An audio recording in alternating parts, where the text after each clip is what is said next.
तेरा जुनून मेरा, जनता के मनोरंजन के लिए कहानी बनाई गई है। कोई कमी हो तो कमेंट करके सही कर देना।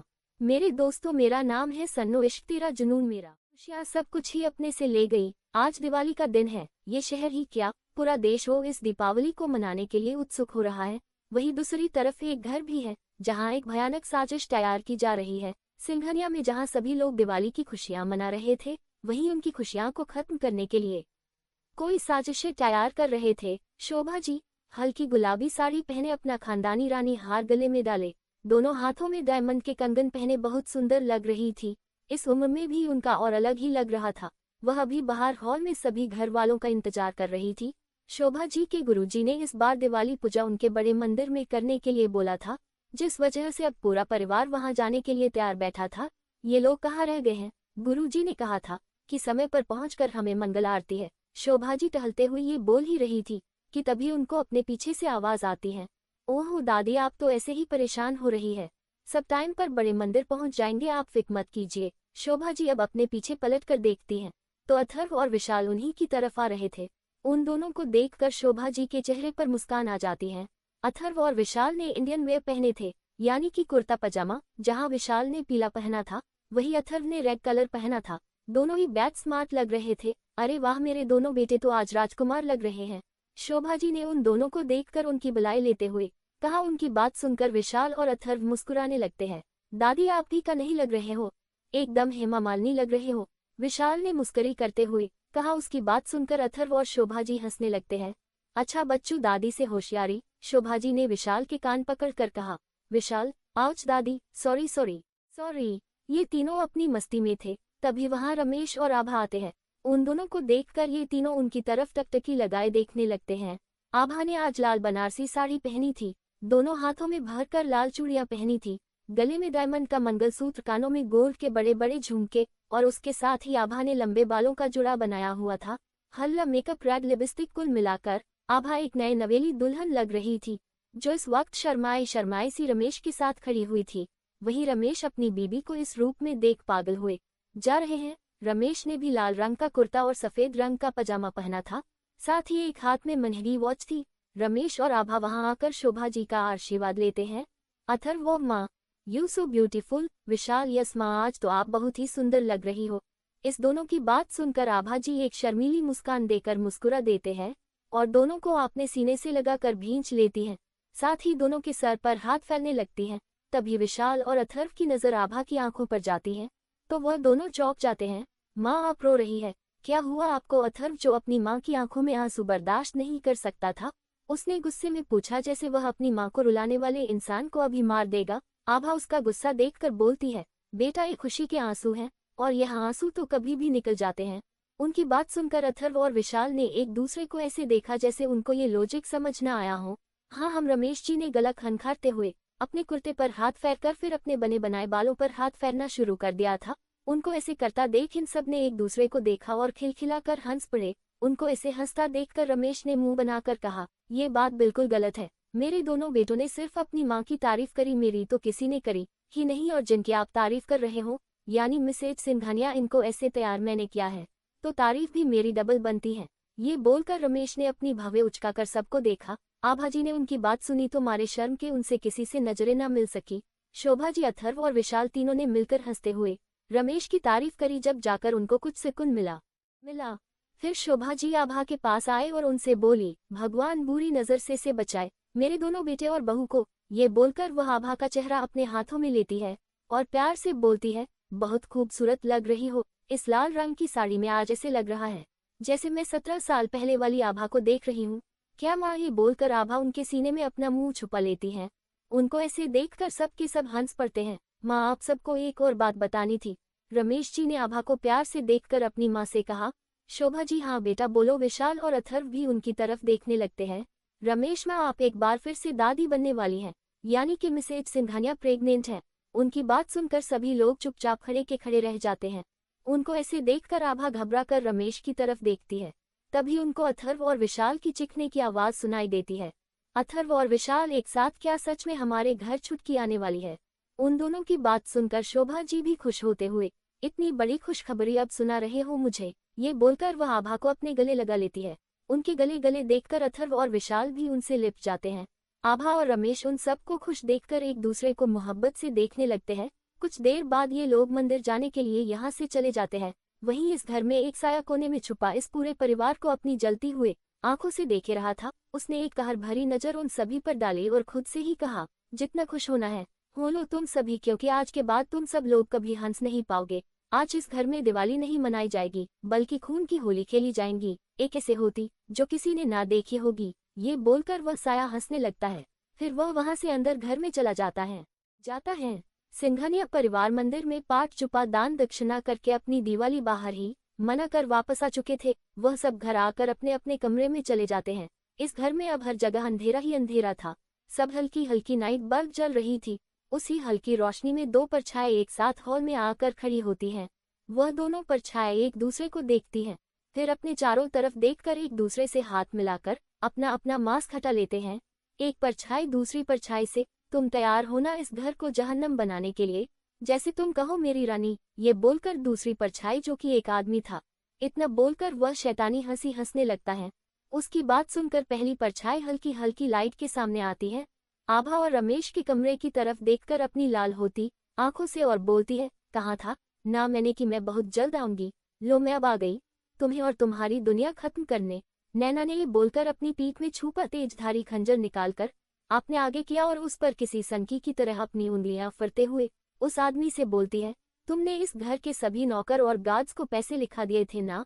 वह आदमी रोशनी में आकर उसके पास खड़ा हो जाता है। हाँ, इस सिंघानिया के सभी नौकर एक इशारे में ही मेरी उंगलियों पर नाचने को तैयार हो गए थे। अब हम जो भी यहाँ करने वाले हैं उसको रोकने के लिए कोई नहीं है। चलो तो फिर देर किस बात की है, चलते हैं अपने इंतकाम की तरफ। ये बोलकर नैना और वह आदमी आभा और रमेश के रूम की तरफ बढ़ने लगते हैं। दूसरी तरफ आभा के रूम में आभा और रमेश एक दूसरे को बाहों में भरे खड़े हुए थे। मिसेज सिंघानिया, अपने मेरी जिंदगी में आकर मेरी जिंदगी जन्नत बना दी, उसके लिए आपको थैंक यू। ये बोलकर रमेश आभा का माथा चूम लेता है। उसकी बात सुनकर आभा मुस्कुरा देती है और फिर वह भी उनसे बोलती है, मैं जो कुछ भी हूँ वो सिर्फ आपके और माँ की वजह से हूँ। मिस्टर सिंघानिया, फिर अपने भी तो मुझे इतना प्यार दिया है कि मेरे से संभाले नहीं संभालता। बस भगवान से यही तमन्ना है, मुझे हर जन्म में आपका साथ यूं ही नसीब हो। ये बोलकर आभा रमेश के सीने पर अपना सर रख देती है। उनकी इस अदा पर रमेश खुलकर मुस्कुरा देते हैं। फिर आभा को अपनी बाहों में भरकर वह एक दूसरे का महसूस करने लगते हैं। ये दोनों गले गले अपनी आंखें बंद करे खड़े थे कि तभी एकदम से दरवाजा खोलकर नैना अंदर आकर बोलती है, अगर प्यार और मोहब्बत खत्म हो गया हूं तो कुछ एक्शन भी हो जाए। अचानक इस आवाज पर आभा और रमेश एक दूसरे से इस हो जाते हैं। वह दोनों चौंक कर एक दूसरे को देखते हैं, फिर दरवाजे की तरफ देखते हैं। रमेश और एक साथ मिलकर, नैना तुम यहाँ इस वक्त। नैना मुस्कुराकर उन दोनों को देखती है जो इस वक्त पूरे काले कपड़े पहने हुई थी, साथ ही उसके दोनों हाथ अपनी कमर के पीछे थे। रमेश गुस्से से दांत भींचते उसकी तरफ बढ़ते हुए, तुम्हारी हिम्मत कैसे हुई मेरे घर में घुसकर मेरे कमरे में आने की। नैना चलते हुए उसकी तरफ आते हुए बोलती है, ना रमेश जानू, मेरे पास मत आना, नहीं तो उसका परिणाम अच्छा ना होगा। आभा रमेश की बाजू पकड़े नैना को घबराते हुए देख रही थी, क्योंकि इस वक्त नैना किसी साइको जैसी लग रही थी। लाल आंखों में इस वक्त चिंगारियां सुलग रही थी। आभा को किसी अनहोनी की आशंका हो गई थी। तुम ऐसे नहीं मानोगी, रोको तुम। ये बोलकर रमेश उसकी बाजू से निकलकर कमरे से बाहर आकर चिल्लाकर अपने नौकरों और बॉडीगार्ड्स को आवाज लगाता है, सिक्योरिटी। रमेश, शिबू कहाँ हूँ तुम सब की सब, यह औरत इस घर में कैसे घुसी? अरे रमेश बाबू का है हल्क फाड़ फाड़ कर चिल्ला रहे हो, कोई नहीं आने वाला तुम्हारी दहाड़ सुनकर। ये बोलते हुए वही आदमी रमेश के सामने आ खड़ा होता है। रमेश उसको देखकर एक चौंक जाता। कृषिकांत चोपड़ा, तुम मिस्टर राठौर के मैनेजर हो, तुम इस वक्त यहाँ क्या कर रहे हो और तुम्हें कैसे पता ये सब? उसकी बात सुनकर नैना और कृषिकांत हंसने लगते हैं और फिर हंसते हुए कृषिकांत रमेश में बोलता है, अरे मुझे नहीं पता होगा तो भला किसको पता होगा? पहली बात, तुम्हारे नौकरों ने आखिर इतनी मोटी घूस रिश्वत ली है तुम लोगों से दगाबाजी करने की? और दूसरी बात, कौन राठौर? वही राठौर जो इस वक्त अपनी बीबी और अपनी बच्ची के साथ मौत की नींद सो चुका है। ये बोलकर वह एक भयानक हंसी हंसने लगता है। ये तुम क्या कह रहे हो? रमेश ने घबराते हुए कहा। उनको यकीन नहीं हुए कि राठौर की फैमिली और वो रमेश और आभा राठौर और उसकी फैमिली से काफी बार बिजनेस की मीटिंग में मिल चुके थे। यहाँ तक कि उनकी एक बेटी भी थी जो बहुत प्यारी सी थी। ये याद करके आभा और रमेश की आंखों में आंसू आ जाते हैं। रमेश, तुम झूठ बोल रहे हो ना, ये कैसे कर सकते हो तुम लोग? उन मासूमों ने तुम दोनों का क्या बिगाड़ा था? कृषिकांत, अरे यार, तुम्हारे उस मासूम राठौर ने मुझे ड्रग की तस्करी करते हुए देख लिया था। साला मुझे जेल पहुंचाने के सपने देख रहा था। मैंने उसे और उसकी पूरी फैमिली को खत्म कर दिया। उसकी बात सुनकर रमेश और आभा शॉक्स खड़े रह जाते हैं। कृषिकांत जो बोल रहा है वो बिल्कुल ठीक बोल रहा है। हम दोनों को एक दूसरे की जरूरत थी, इसलिए एक साथ मिलकर पहले हमने राठौर को मौत के घाट उतारा, उसके बाद अब तुम्हारे घर आकर हम दोनों मिलकर तुम सबको खत्म करने आए हैं। ये बोलकर नैना गुस्से से बोलकर आभा के पास जाकर उसके बाल पकड़कर उसके गले पर चाकू रख देती है। नहीं नैना, तुम ऐसे नहीं कर सकती। रमेश एकदम घबराते हुए आभा की तरफ बढ़ा तो पीछे कृषिकांत ने रमेश के पीछे कमर में खंजर घोंप दिया। मिस्टर सिंघानिया, आभा जी रमेश को ही देख रही थी। उसकी एक तेज चीख निकल पड़ी। वहीं उस कमरे के बाहर शोभा जी अपने साथ दोनों बच्चे के मुंह पर हाथ रखे अपनी आवाज दबाते हुए रोते हुए ये देख रही थी। शोभा जी और विशाल तभी कमरे से बाहर आ गए थे जब रमेश नौकर को आवाज दे रहे थे। शोभा जी और विशाल उस वक्त ही इधर निकल आए थे। फिर इस लोगों को देखकर शोभा जी जल्दी से जाकर बाहर सिक्योरिटी को हुलाने जाती हैं तो देखती हैं घर के बाहर शायद इन्हीं लोगों के गुंडे बड़ी बड़ी बंदूकें लिए खड़े हुए थे। ये देखकर शोभा जी और विशाल भागकर अथर्व के पास जाते हैं तो देखते हैं अथर्व पुलिस को यहाँ जल्दी पहुँचने को बोल रहा था, पर पुलिस भी वहाँ आने में आनाकानी कर रही थी। थक हार कर अथर्व गुस्से में अपना मोबाइल दीवार पर फेंक कर मारता है। बेटा, ऐसे गुस्से से कुछ नहीं होगा, तुम दोनों को यहाँ से जल्द निकलना होगा। शोभा जी ने अपने आंसू पोंछकर बड़े हौसले के साथ विशाल और अथर्व से कहा। उनकी बात सुनकर अथर्व गुस्से में, मैं आप सबको छोड़कर कहीं नहीं जाऊंगा दादी। दादी? हाँ दादी, हम दोनों कहीं नहीं जाएंगे। विशाल ने भी घबराते हुए शोभा जी का हाथ पकड़ते हुए कहा। इस वक्त वो बहुत डरा हुआ था। शोभा जी को आने वाला वक्त दिख गया था और वह नहीं चाहती थी कि इन दोनों बच्चों को कुछ हो, इसलिए वह इन दोनों को अपनी कसम में बांध देती है कि वह उन दोनों के माता पिता के साथ जरूर बाहर आएंगी। उनके बहुत समझाने पर ये दोनों बच्चे ये से जाने के लिए मान जाते हैं। वह लोग जैसे ही रमेश के रूम के आगे से निकलने लगते हैं तब यह सब वह तीनों देख लेते हैं। रमेश जी अपने घुटनों पर बैठ गया था।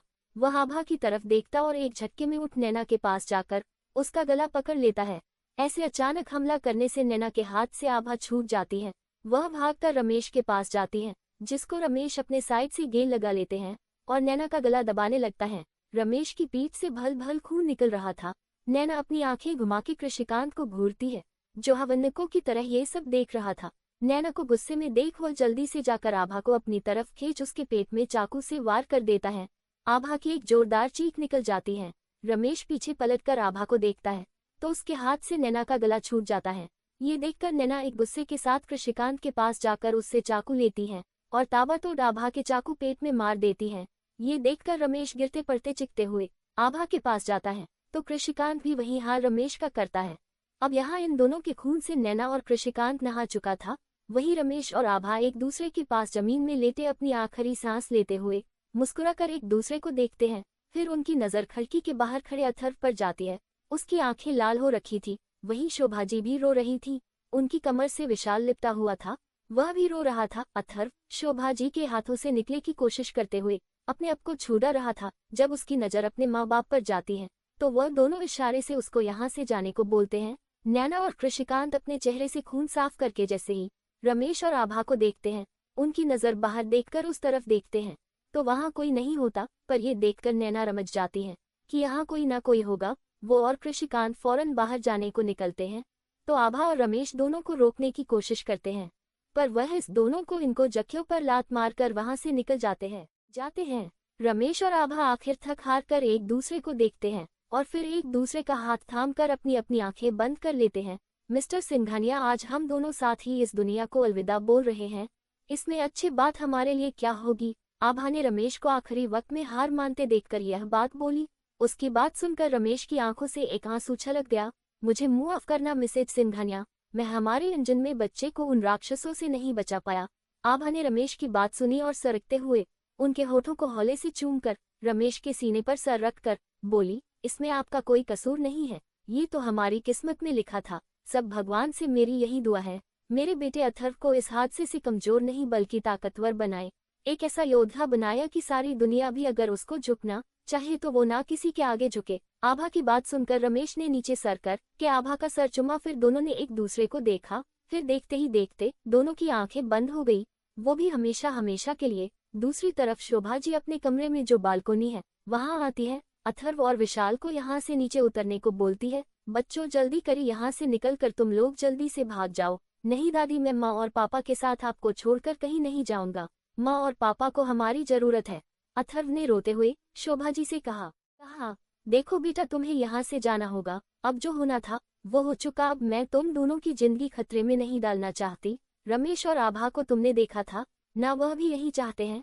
तुम दोनों यहाँ से जाओ, मैं रमेश और आभा को भी अपने साथ तुम लोगों के पास लेकर जरूर आऊंगी। शोभा जी ने अथर्व को समझाते हुए झूठ बोलते हुए कहा, क्योंकि वह जान चुकी थी अब वह दोनों नहीं बचेंगे। यही देखकर वह इस दोनों को बचाना चाहती थी ताकि ये दोनों उन लोगों के हाथ न लग जाए। अथर्व ने शोभा जी को उम्मीद से देखते हुए कहा, प्रॉमिस दादी। उसकी बात सुनकर शोभा जी रोते हुए उसके सर को चूम लेती है और बोलती है, मेरा बहादुर बच्चा, मैं तुम्हारे माँ और पापा को जरूर बचाऊंगी। ये देखकर अथर्व राजी हो जाता है। वहीं उनकी बात सुनकर विशाल ने रोते हुए शोभा जी के हाथ को पकड़कर कहा, पर दादी, नीचे तो सब जगह गुंडे खड़े हुए हैं, दोनों कैसे यहाँ से जाएंगे। शोभा जी ने नीचे झांका तो इस वक्त इस साइड में कोई नहीं था, इसलिए वह जल्दी से अथर्व और विशाल को वहां से नीचे उतरा देती हैं।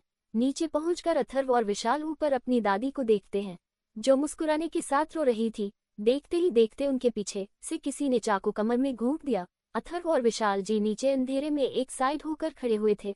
उन दोनों ने ये देखकर अपनी अपनी आंखें मिच ली। इतना भयानक नजर देखकर अथर्व जैसे ही आगे बढ़ता है तो विशाल उसको रोक लेता है। अथर्व उसकी पकड़ से छूटने की कोशिश करता है, तब विशाल शोभा जी की कसम उसको याद दिलवाता है। बेबासी से ऊपर देखता है तो शोभा जी को नैना और कृषिकांत ने मार दिया था। ये देखकर अथर्व अपनी लाल होती आंखों के साथ उन दोनों को देखता है। उसको देखकर लग रहा था जैसे वह इन दोनों को अभी मार गिराएगा, पर ऐसा नहीं हो सकता था, अभी उसकी इतनी उम्र नहीं थी। नैना और कृषिकांत का इतना बस नहीं चलता। वही लोग बाहर निकलकर वहां पर अपने साथ लाया कुछ बॉम्बे लगा देते हैं। देखते ही देखते वह घर पूरा आग के हवाले हो जाता है। ये सब देखकर नैना और कृषिकांत हंसते हुए वहां से चले जाते हैं। अथर्व उस घर को देखकर गुस्से से अपने मन में बोलता है, माँ, पापा, दादी, मैं आप लोगों की मौत का बदला इन दोनों से जरूर लूंगा।